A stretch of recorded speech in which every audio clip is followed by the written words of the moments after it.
Welcome back. I hope you've had a great week. I'm just here wanting to provide you with an update on the layout. So, one of the things that I've been doing this week is working on wiring. I'll show you that in a little bit. I've got a few more feeders that came in, and they have all been installed as of yesterday.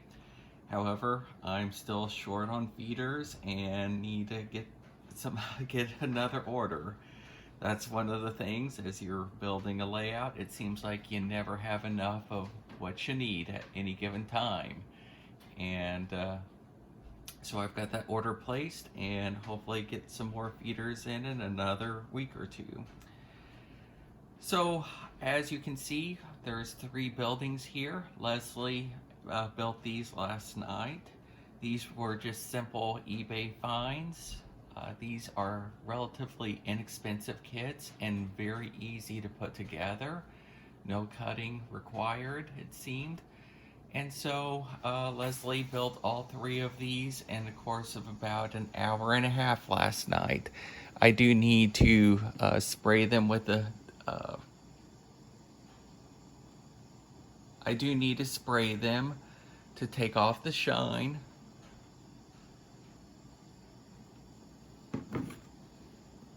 But I was very pleased with the way they turned out.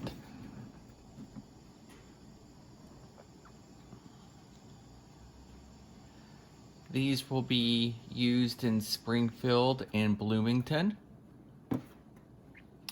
I had to get this, the hospital was the most expensive kit. I think it was about $27, $28, whereas the other ones were about $18, something like that.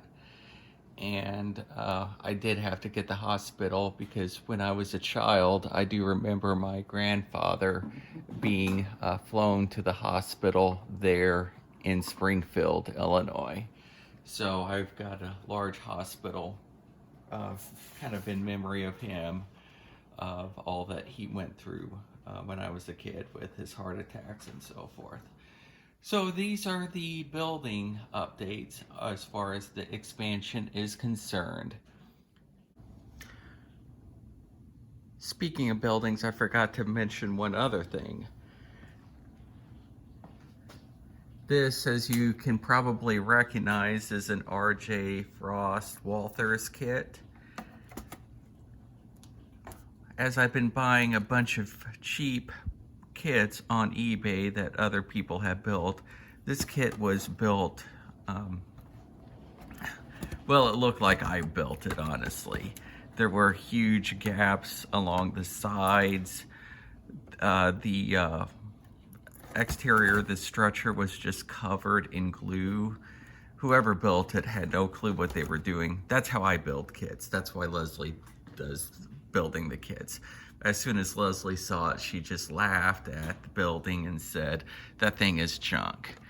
And I was kind of inclined to believe her. But I thought, I'm just going to spray paint it and see what happens. And I thought, I don't know what I'm exactly going to do with it, but I'll just spray paint it, see how it turns out, and go from there.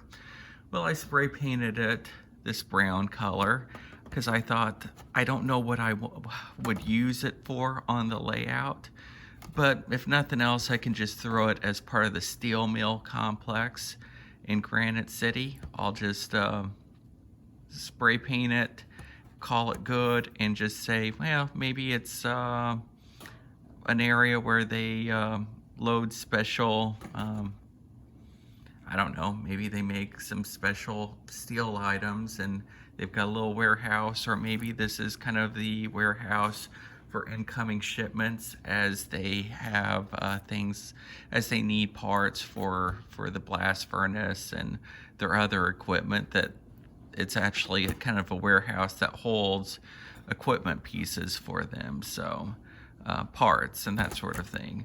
So I thought, is it prototypical? Probably not, but it's a good way to kill space, make the steel mill complex look even larger than what it is, and just put it to use. And so I do need to, of course, weather it and kill off the shine, that sort of thing.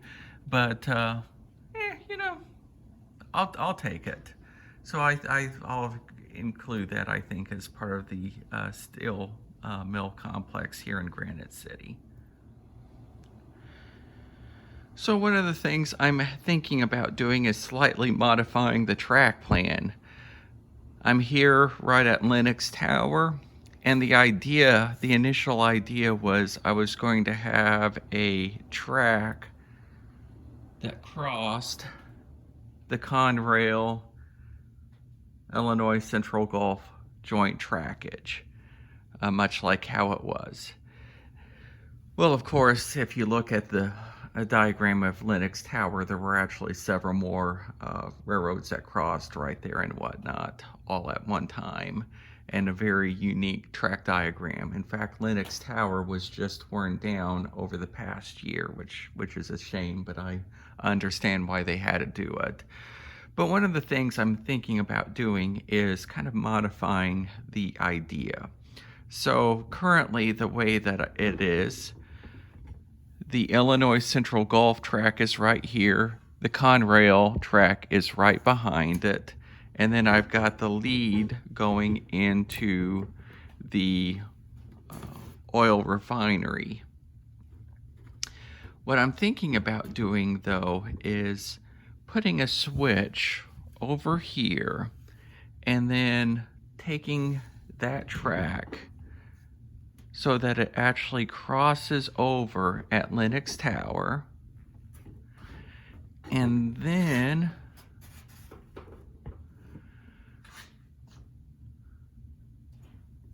creating two tracks over here. One track that goes off into the backdrop, and the other, and a switch right there. And then that switch would take it over here where it could serve some of these buildings over here. So that way I get a little more opportunity for switching. One of the other cool things about that too is if I would do that, this diamond would be in use. So that would also kind of add a little bit of complexity to the operations, as trains may have to stop here to allow other trains to cross at the diamond. So I don't know if I can actually get this to fit the way that I want, but this is kind of an idea that I'm thinking about doing. So of course I'm out of switches, and I think I'm gonna have to get some more switches. That's, I guess, the theme. There's never enough of what you need as you're doing expansion. And here's a little preview of what is to come. So now that I've got the joint trackage all wired up, I can be running 2 trains at a time. So here I am at Granite City. The northbound, which is coming up behind us, is heading north towards Bloomington. We've got an Illinois Central Gulf loaded coal train. And then we've got an Amtrak train that's southbound.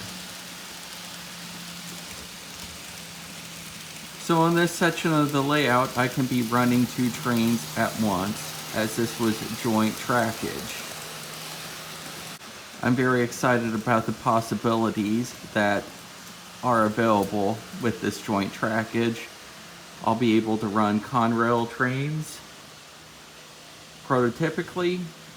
One of the things is I do not have any Conrail engines, or I don't believe I have any Conrail rolling stock, so that's going to be an addition as well.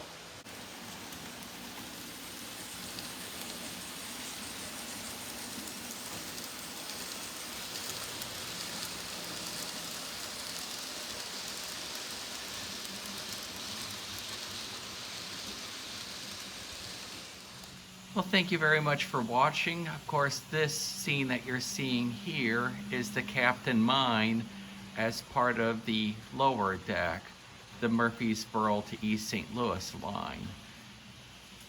I'm actually planning on doing a second video today in which I'm going to talk a little bit more about operations on this line itself. So please check back later on today if this interests you.